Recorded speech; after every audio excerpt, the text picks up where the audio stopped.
सरकार से इतना कहना गुजारिश करना चाहूंगी कि जो ओल्ड पेंशन स्कीम है वो हमारे बुढ़ापे का सहारा है, कृपया हमारे बुढ़ापे की लाठी को नहीं छीने जाए। पीएमओ, फाइनेंस सभी मंत्रालय को दिया गया है और सभी को इसकी कॉपी भेज दी गई है। ठीक है, हमें आश्वासन भी दिया जा रहा है कि कमेटी गठित कर दी गई है, हम काम करेंगे। पर ये कमेटी एक दिखावा है।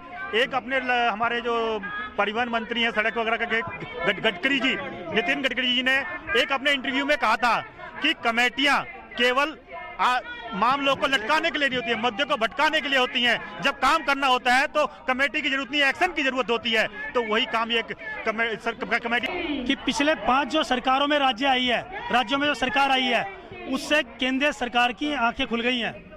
उनको पता चल गया है कि अगर उन्होंने इस मुद्दे पर, ज्वलंत मुद्दे पर, पहले कोई और मुद्दा होता था, लेकिन इन 5 राज्यों में जो सरकार आई है वो ओपीएस मुद्दे पर है। और इसका ज्वलंत उदाहरण है हिमाचल में जयराम ने खुलकर कहा जिसके अंदर हिम्मत है, जिसको ओपीएस चाहिए मैदान में आइए।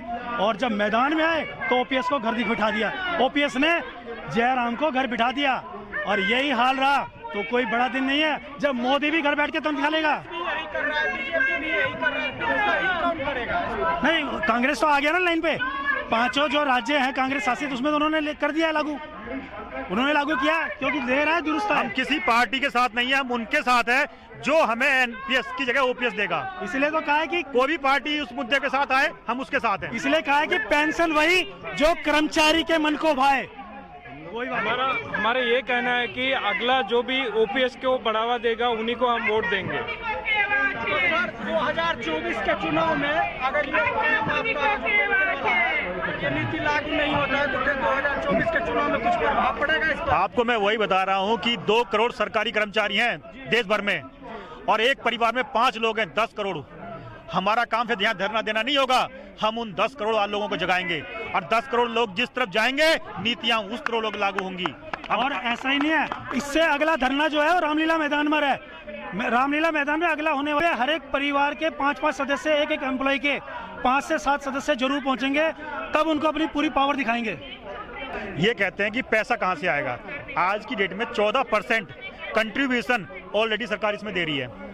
वो 14% कंट्रीब्यूशन और 10% एम्प्लॉय भी दे रहा है, तो 24% कंट्रीब्यूशन ऑलरेडी जा रहा है। 14% जो सरकार दे रही है, अगर उस 14% को अगर वो सेविंग में और अच्छी जगह इन्वेस्ट करे, पेंशन केवल उससे निकाल सकती है। और आज की डेट में जो जीपीएफ कर्मचारी कटाता है वो मार्केट में जाता है, सरकार के काम आता है। वो एक बड़ा इन्वेस्टमेंट है जो कि सरकार ने बंद कर रखा है। 10% नहीं, 20-20, 30% लोग जीपीएफ कटवाते हैं, तो उससे जो इन्वेस्टमेंट होगा, जो उससे फंड जनरेट होगा, पेंशन तो उससे निकल आएगी। पर केवल सरकार की नीयत नहीं है, फंड नहीं, नीयत बड़ी प्रॉब्लम है। इसमें एक चीज और है, नहीं एक बात और कहना चाहता हूँ, ऐड करना चाहता हूँ मैं, कि जब हमारे देश में लाल अनाज बाहर से आता था तब भी तो सरकार पेंशन देती थी। अब कौन सी आफत है कि जब तो बाहर से अनाज आता था, भुखमरी थी, तब पेंशन नहीं रुकी, तो आज पेंशन क्योंकि आज तो विकासशील देश है, हमारी ट्रिलियन की बातें कर रहे हैं, तो क्यों पेंशन बंद करने की बातें हो रही हैं। 44 लाख करोड़ का बजट पेश किया गया है। 44 लाख करोड़ का बजट पेश किया गया है। इनका एक ही फंडा है, बस पैसा लाओ। सरकार कर्मचारियों की सारी नीतियों में क्या कर रही है, जीपीएफ 5 लाख से ऊपर टैक्स दो, सारा चीज पैसा। ये जो आप कह रहे हैं कि महंगाई बढ़ रहा है, 44 करोड़ का बजट लगा है, एनपीएस का पैसा क्या एनपीएस को कर्मचारी को मिलने की गारंटी है? ये एनपीएस कर्मचारी के लिए नहीं, अडानी और अंबानी के लिए लाया गया है। ये पैसा उन कंपनियों में इन्वेस्ट हो रहा है, वो कंपनियां डूबेंगी, हम डूबेंगे। हमें ऐसा इन्वेस्टमेंट नहीं चाहिए, हम कम से काम चलाएंगे, हमें अपनी पुरानी पेंशन चाहिए।